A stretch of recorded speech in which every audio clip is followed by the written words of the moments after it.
in the frozen heart of Siberia, where winters stretched endlessly and villages clung to survival. A boy was born who would one day haunt the Russian Empire. His name was Grigori Rasputin. He entered the world in 1869 in the small village of Pokrovskoye, perched along the cold banks of the Tura River. Life here was harsh. Families scratched the soil for meager harvests, tended livestock, and endured the endless cold. From the beginning, Rasputin seemed both ordinary and strange.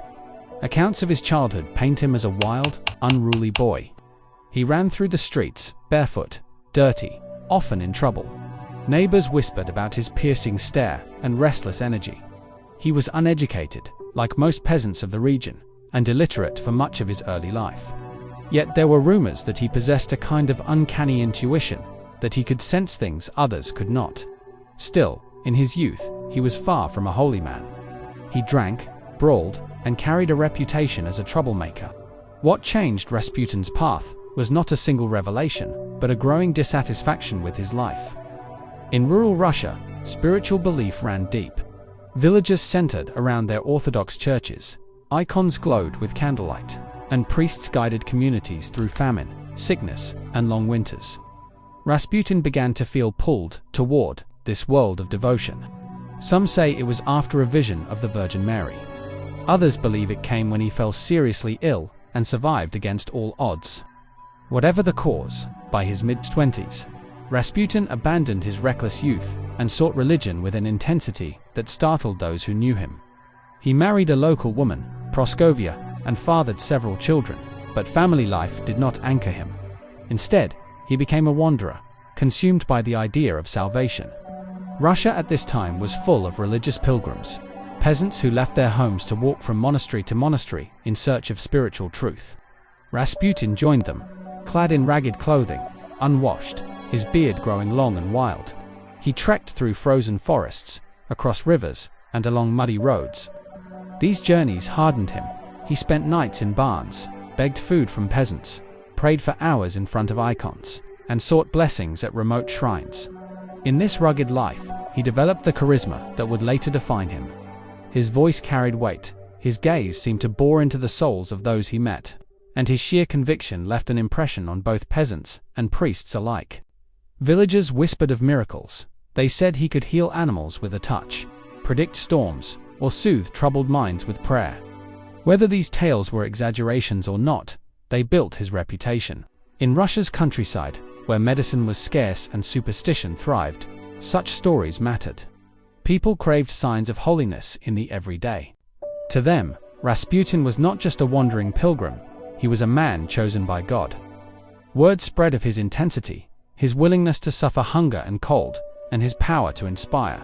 In an empire riddled with inequality and suffering, a man like Rasputin stood out as both terrifying and magnetic.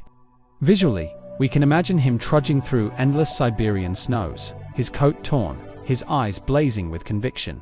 Wooden churches with onion domes rose from the frost in distant villages. Smoke drifted from chimneys into grey skies, and Rasputin, with his unkempt beard and ragged boots, walked among the peasants as if one of them, yet something more. By the turn of the century, his journeys took him beyond Siberia, deeper into the heart of Russia. At monasteries, he absorbed mystical teachings, blending Orthodox tradition with folk spirituality. Some who encountered him saw a holy wanderer. Others thought him a dangerous fanatic. But no one ignored him. Rasputin's name began to surface in conversations among church circles, his reputation spreading further than any simple peasant from Pokrovskoye could have imagined. And so, the restless pilgrim from Siberia, once a reckless boy and now a man wrapped in mystery, walked a path that would soon carry him far from frozen villages and into the glittering palaces of St. Petersburg. It was here, in the capital of the empire, that Rasputin's life would collide with power, politics, and fate itself. When Rasputin first reached St. Petersburg in the early 1900s, he must have looked out of place. The capital dazzled with its golden domes, marble palaces, and glittering salons. Yet he arrived with rough peasant boots, unwashed hair, and the aura of a man who had walked 1,000 miles. The empire's nobility gossiped constantly about new prophets and mystics, but Rasputin was something different. He was not polished, he was not educated, yet people couldn't look away. His journey into society began with the church. Rasputin sought out respected clergymen, including Bishop Theophan, the confessor of the imperial family. At first, many found him unsettling. He spoke bluntly, prayed with unusual intensity, and had none of the refinement expected of holy men in the capital. But Theophan and others saw something powerful in him. Unlike the careful homilies of the pulpit, Rasputin's prayers were desperate, almost violent. He sweated, cried, and shouted as if God himself stood listening. Whispers spread quickly. St. Petersburg was fascinated by mysticism seances, spiritual healers, and hypnotists were all the rage among elites who craved something beyond the cold rationalism of politics. Into this environment, Rasputin strode like a storm. People described his eyes as hypnotic, not simply staring, but piercing, as though he could see sins left unspoken. Those who listened to him often left shaken, convinced he had glimpsed their soul. Invitations soon followed. In salons where nobles drank French wine under crystal chandeliers, Rasputin appeared barefoot, dressed in a simple tunic tied with rope. The contrast was startling. Aristocrats whispered that his smell of sweat and earth was unbearable, yet many found themselves leaning closer, unable to look away as he spoke. He condemned vanity and pride, called for repentance, and promised that true faith required suffering. Stories of healing added to the fascination. One aristocratic woman, known for her nervous fits, claimed that Rasputin calmed her with nothing but a touch to her forehead. Another swore her chronic pain vanished after his prayers. Whether coincidence, suggestion, or placebo, the relief felt real, and it spread his reputation faster than any sermon. But the church was divided. Some bishops celebrated him as a holy man touched by God. Others denounced him as a fraud who courted women too freely and used theatrics to hide his ignorance. These disputes only made his name more famous. Every denunciation drew more curious visitors, eager to see for themselves. By 1905, Rasputin was being spoken of in the same breath as St. John of Kronstadt, one of Russia's most revered holy men. While John represented tradition and discipline, Rasputin represented raw, unfiltered faith. It was precisely this rawness that captivated the nobility. Soon, his reputation reached beyond salons and monasteries, to the very walls of the Winter Palace. Empress Alexandra, anxious about her son's fragile health and consumed by spiritual longing, became intrigued. Nicholas II, dutiful but less spiritual, listened to his wife's growing fascination. And so, the peasant pilgrim from Siberia stood at the threshold of power. What began as curiosity in drawing rooms was about to carry him into the most intimate circle of the Romanov dynasty. His life, and Russia's fate, were about to change forever. The story of Rasputin's rise to true power begins with a sick child. Alexei Nikolaevich, the heir to the Russian throne, was the long-awaited son of Tsar Nicholas II and Empress Alexandra. Born in 1904, he carried the hopes of the dynasty. But he also carried a secret curse. Alexei suffered from hemophilia, a genetic disease that prevented his blood from clotting. A simple bruise could swell dangerously, an internal injury could prove fatal. In a time without effective treatment, the boy's life was fragile, and his parents lived in constant fear. Doctors hovered helplessly. Alexandra, deeply religious and consumed with anxiety, prayed for a miracle. And when she heard of the Siberian holy man whose prayers were said to heal, she reached for hope. Rasputin was summoned to the palace. It was an extraordinary moment. The gilded rooms of the Alexandra Palace, candlelight flickering over icons, the Empress wringing her hands as her son lay pale and bleeding. And into this world of desperate privilege walked a gaunt peasant mystic. He neither bowed to courtly etiquette nor used medicine. Instead, Rasputin leaned over the child, murmured prayers, and placed his coarse hand on Alexei's body. What happened next became legend. Whether through coincidence, natural healing, or something harder to explain, Alexei improved. His bleeding slowed, his pain lessened, and he regained strength. Alexandra was astonished. To her, it was nothing less than divine intervention. Where the finest doctors of Russia failed, Rasputin's prayers seemed to succeed. This was not an isolated event. On several occasions, when Alexei suffered dangerous bleeding episodes, Rasputin's presence coincided with sudden recovery. Sometimes he prayed beside the boy. Other times, When far away, he sent telegrams urging calm and faith. Incredibly, even then, Alexei's symptoms appeared to ease. Modern historians debate how much of this was suggestion, natural cycles of the illness, or even Rasputin's insistence on stopping harmful medical treatments like aspirin, which worsened bleeding. But to Alexandra, there was no doubt Rasputin had been sent by God to save her son. From that moment, her devotion was absolute. She saw Rasputin as a man of holiness, a spiritual guide, and the protector of her child's life. Nicholas, less impressionable, trusted his wife's judgment and accepted Rasputin's role. The imperial couple began to shield him, defend him, and welcome him into their most private circle. The bond was sealed in secrecy. The illness of the heir was a closely guarded state secret, concealed from the public to preserve confidence in the monarchy. Only a select few knew how sick Alexei truly was, and therefore only a few understood why Rasputin was suddenly indispensable. To outsiders, it looked like an inexplicable infatuation. A peasant mystic granted extraordinary access to the throne. The image of those moments remained striking. Picture the opulent palace rooms, gilded ceilings, marble floors, portraits of emperors looking down from gilded frames. In the midst of this grandeur sat Alexandra, eyes red with tears, clutching her son's hand, while Rasputin, barefoot and unkempt, prayed fervently. Around them stood doctors in pressed coats, their medical knowledge powerless, while this ragged pilgrim held the Empress's absolute faith. As word of Rasputin's connection to the royal family leaked into St. Petersburg society, rumors spread like wildfire. Some whispered of genuine miracles. Others mocked the Tsar and Empress for entrusting their dynasty to a Siberian peasant. The clergy remained divided. Was he a holy man or a dangerous fraud? The nobility was scandalized, yet many found themselves drawn into his orbit, intrigued by the power he wielded. For Rasputin himself, the transformation was immense. Not long before, he had been trudging through Siberian snow, begging bread from peasants. Now he walked through palace corridors, his counsel sought by the most powerful family in Russia. Invitations multiplied. Ministers, generals, and nobles realized that if Rasputin spoke, Alexandra listened, and if Alexandra listened, Nicholas could be swayed. The Romanovs, isolated and mistrusted by much of the aristocracy, clung even tighter to Rasputin's loyalty. For Alexandra, every grateful glance at her recovering son reinforced her devotion. For Nicholas, every plea from his wife reminded him that the monk from Siberia had become essential. But as Rasputin's star rose, so too did the whispers. Stories of debauchery, of arrogance, of manipulation began to circulate. The more he was defended by the imperial couple, the more critics sharpened their knives. Rasputin was no longer just a wandering mystic, or even a healer. He was becoming a figure entangled in politics, power, and scandal.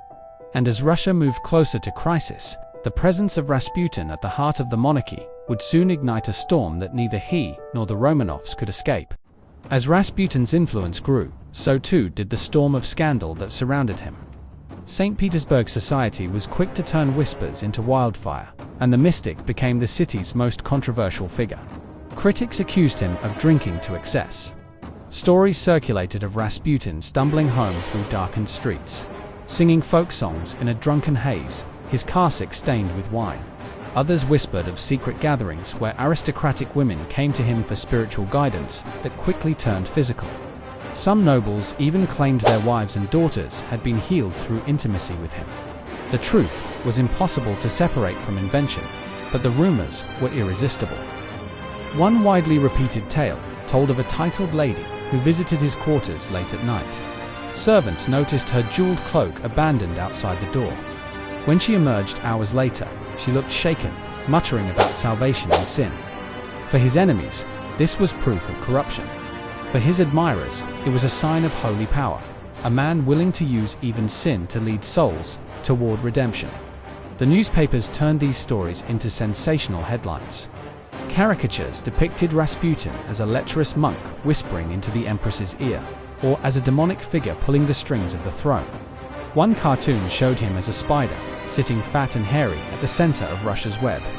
Another described him as the dark power behind Alexandra's fragile smile. Behind the lurid imagery, his political influence was undeniable. Alexandra trusted him completely, often dismissing ministers or promoting generals on his recommendation. Rasputin himself bragged that without him, the dynasty would fall. Whether true or not, the perception was enough to make him a player in the empire's highest politics. The contradiction was impossible to ignore. By day, Rasputin blessed noble families in palaces. By night, he was seen drinking with peasants in smoky taverns. To some, this dual life proved his humility, that he belonged to both the poor and the powerful. To others, it was evidence that he was a fraud who debased everything wholly. And yet, scandal only seemed to strengthen him. Every new accusation made Alexandra defend him more fiercely, convinced that slander was proof of his sanctity. To his enemies, this was the most dangerous thing of all, not his sins, but the Empress's unwavering faith in him. By 1915, Rasputin's name was known across Russia. In villages, some whispered of miracles. In the capital, aristocrats gossiped about his debauchery. In newspapers, he was painted as both prophet and devil. Rarely had one man been so polarizing.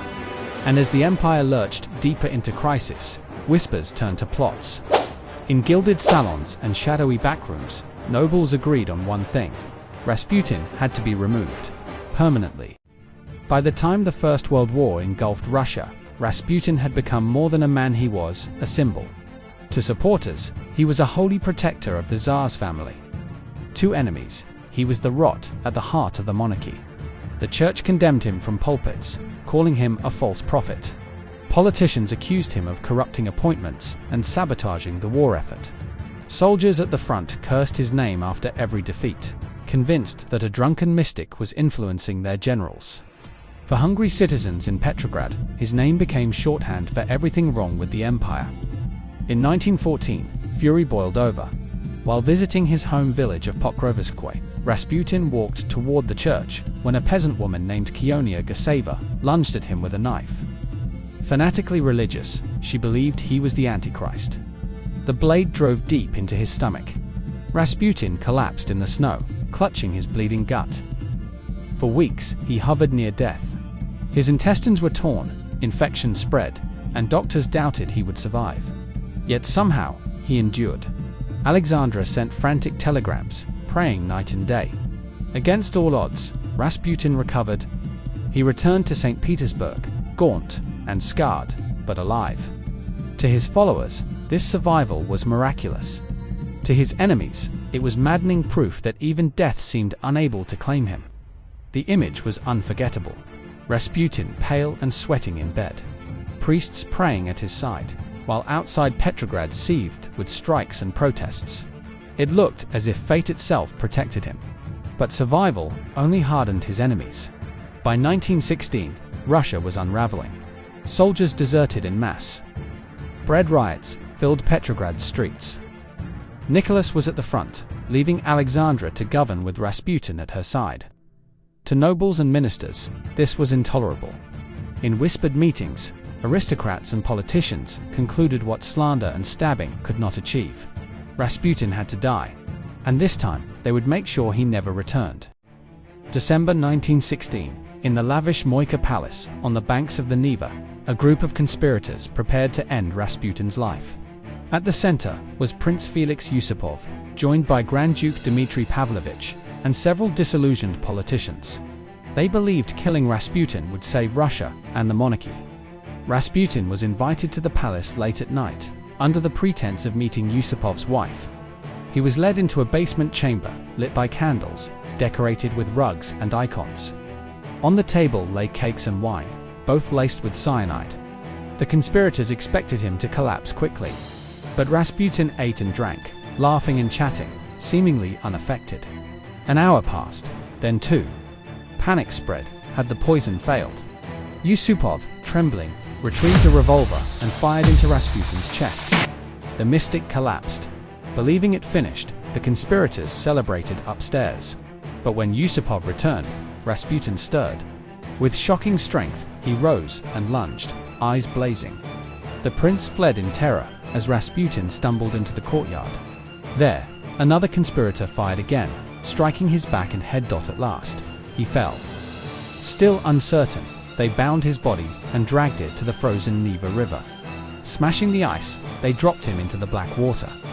Days later, when his corpse was recovered, rumors spread that water was found in his lungs, that he had still been alive when submerged.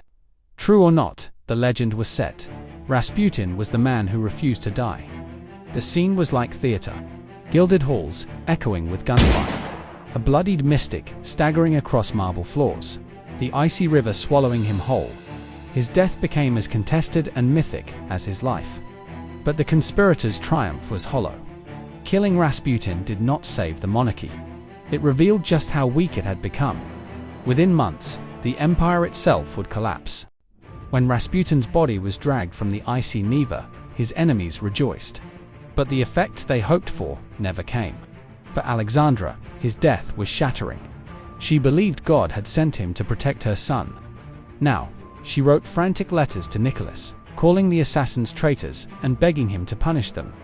She prayed day and night, convinced Russia had committed a terrible sin that would bring ruin. Nicholas, at the front with his army, was powerless. His soldiers were starving, marching without boots or rifles, dying in the tens of thousands. Morale collapsed. Back in Petrograd, strikes exploded into protests. Crowds filled the streets, shouting for bread and peace. Instead of restoring confidence, Rasputin's murder deepened mistrust. The people saw not strength, but weakness. A monarchy that had allowed itself to be manipulated by a peasant mystic, then torn apart by its own nobles. The conspirators had killed a man, but they could not kill the rot. By February 1917, the empire broke apart. Petrograd streets filled with workers and mutinous soldiers. The Winter Palace shook as crowds stormed the capital. Nicholas abdicated soon after, ending more than 300 years of Romanov rule. The irony was cruel. The nobles who killed Rasputin to save the dynasty had, in fact, hastened its collapse. And Rasputin's prophecy, whether invented or real, seemed to come true. He had warned Alexandra that if nobles murdered him, the dynasty would fall within 2 years. And so it did. The Romanovs would not survive, and Russia itself was forever changed. Rasputin's death should have ended his story. Instead, it transformed him into legend. Almost immediately, myth sprouted.